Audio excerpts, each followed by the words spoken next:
खेत मेरा डेयरी कांकड़ में। मेरा यही सुझाव है, सबसे ज्यादा प्रदूषित गैस CO2 निकलेगी, तो CO2 को खत्म करने के लिए सबसे ज्यादा वन चाहिए, और वन लगाने के लिए पर्याप्त भूमि नहीं है हमारे पास। तो हमें प्रति बीघा या प्रति किलोमीटर के हिसाब से सघन वन लगाने हैं। तो अभी तक कितने सघन वन लगे हैं, या अभी तक आपने कितने पौधे लगे हैं, उन पर आंकड़ा चाहिए, या आगे आप भविष्य में कितने पौधे लगाएंगे। अभी डैम में जो नीम कॉरिडोर लगा हुआ है, उसके अलावा मैंने कहीं आपके पौधे लगे हुए नहीं है। सघन वन एक जापान की मियावाकी पद्धति, इसमें हमें पौधे के समीप यानी 3-4 फीट की दूरी से पौधा लगाना पड़ता है, और निर्धारित दूरी मान लो जैसे एक 200 बाई 300 वर्ग फीट का एरिया है, उसमें कम से कम 500-700 पौधे लगाने।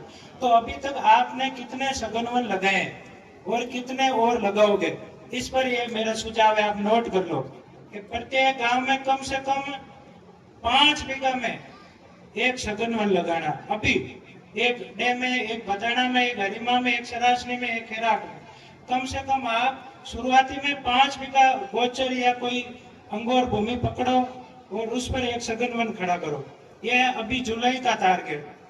दूसरा, अभी भाई साहब ने भूमि प्रदूषण का बोला, जैसे ही आपका प्लांट शुरू होगा तो डस्ट अपने आप वो तो आएगी, तो खेत की जो जमीन है वो कम से कम प्रदूषित हो, उसके लिए आप क्या करोगे।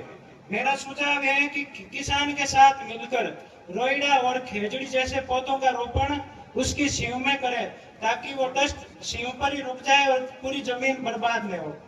तीसरा मेरा है जल प्रदूषण। अभी आपने तालाबों का जिक्र किया, जब ये डस्ट उड़ेगी तो तालाब की अंगोर भूमि पर पड़ेगी, और ये डस्ट तालाब के साथ पानी के साथ बहकर तालाब में जाएगी, तो जल प्रदूषण होगा। इस पर आप किस प्रकार ठोस कार्रवाई करोगे, इस पर भी ये मेरा सुझाव है कि तालाब की जो अंगोर भूमि है उस पर एक 100 मीटर चौड़ी हरित पट्टिका लगाई जाए, ताकि वो डस्ट को वहीं रोक ले और पूरे अंगोर भूमि में उसका वो भूमि प्रदूषण नहीं हो। चौथा मेरा उपाय है, अभी आपने तालाबों का जिक्र किया, परंपरागत जलाशय संरक्षण में आप क्या करो। आपने अभी मात्र 4-5 नाडियां बताई है, जबकि यहाँ सबसे बड़ा तालाब डे का है, ये बदाना नाडी है। तो इनके अभी आपने बोला कि गहरी कर देंगे, गहरी करने की जरूरत नहीं है। इन तालाबों का सौंदर्यीकरण किया जाए, इन पर घाट निर्माण किया जाए और इनकी अंगोर भूमि में हरित पट्टिका लगाई जाए। ये काम आपको करना है, ये सुझाव आप नोट कर लो। पांचवा मेरा बिंदु है, जैसे ही प्लांट शुरू होगा तो एलर्जी और फेफड़ों संबंधी बीमारियां होगी डस्ट से, उस पर आप क्या बचाव करोगे स्थानीय बासिंदों का, और प्राथमिक उपचार के लिए आपके किस प्रकार आप सहयोग करोगे, इस पर भी आप क्या करोगे हमें लिखित में चाहिए।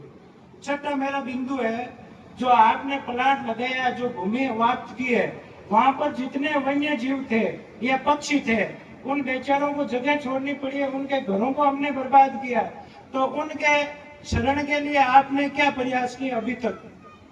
मतलब आपने जो भूमि अवाप्त की है उसके स्थान पर, जैसे किसी गांव में, जैसे बदाना उदाहरण समझ लो, बदाना में जो अंगोर भूमि है या यहाँ गोचर भूमि है, वहां पर वन्य जीवों के लिए आपने कितने सघन वन लगाए हैं, या उनके लिए कितने तड़ई या खेड़ियां बनाई है।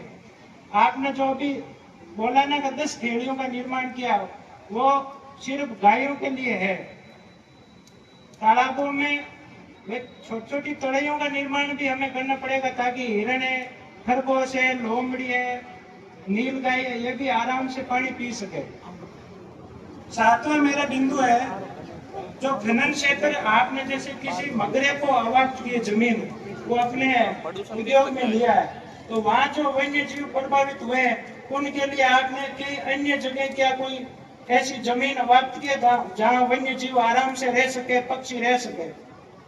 आठवां मेरा बिंदु, अभी आपने रेन हार्वेस्ट का बोला, तो जैसे बदाना है, हरिमा है, डे है, वहाँ प्रत्येक घर में रेन हार्वेस्ट सिस्टम लागू किया जाए। एक तो जगह नहीं, प्रत्येक घर में जो पानी बाथरूम का है या जो रसोई का है, उस पानी को जमीन में वापस रिसा हो, उसके लिए आपको ठोस कार्रवाई या ठोस नीति अपनानी पड़ेगी, ताकि प्रत्येक घर का जो पानी वो गली में नहीं बहकर जमीन में जाए। और इसके लिए आपको 4-5 शुरुआती चरण में 4-5 गांव में ये कार्य शुरू करना पड़ेगा। नवा बिंदु है मेरा ग्रीन एनर्जी। ग्रीन एनर्जी जैसे स्ट्रीट लाइट है या और भी है, तो ये प्रत्येक गांव में कम से कम 10 गांव में अभी शुरुआती चरण में ग्रीन एनर्जी पर आपका कार्य शुरू होना चाहिए। और मेरा लास्ट बिंदु है कौशल प्रशिक्षण। जैसे माइक बंद कर दिया।